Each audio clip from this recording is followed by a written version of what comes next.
There's 3 skills I teach every one of my kids, anybody I'm in business with, anybody I'm in a relationship with, to continuously master. If you master these 3 skills, it doesn't matter what happens with AI. It doesn't matter. You'll still be a part of what wins, because in the end, you're not going to be replaced by AI. You're going to be replaced by someone who knows how to use it. Pattern 1, the skill number 1 is pattern recognition.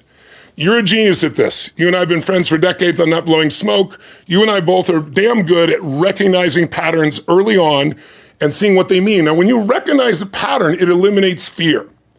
People are fearful because something looks like this has never happened before. There's nothing like this. There's always something like this. History's not the same, but it rhymes, the phrase we hear. But the second skill is pattern utilization.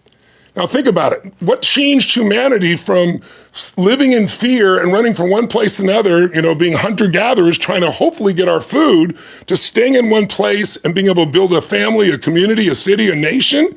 One pattern recognition that we learned to use, and that is the seasons. Until we understood the seasons, you could do the right thing at the wrong time and you had nothing. Planting in the winter, no matter how hard you work, doesn't work. So once we learn that, wow, we can plant here, we protect during the hot summer, we reap and keep some of it for the winter. That's how we came to be able to be where we are. Well, once you recognize financial patterns, business patterns, patterns of technology, you're not fearful. Once you start to use those patterns, you become powerful. Mm-hmm. You now start to be able to invest better. You'll be able to build a business. You'll be able to have a more mature relationship, and one that's more passionate, more alive, and more loving. But the third target that all my kids, I want them to move towards and constantly reinforcing is pattern creation. So think of it this way, and I'll finish with this. If you're learning to play music, the piano, usually someone else before you has come up with a pattern that's delightful, enhancing, whatever you want to call it, beautiful.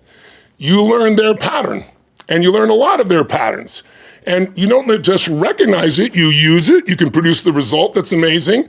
But as time goes by, suddenly there'll be a point where you've played enough of other people's patterns that you come through.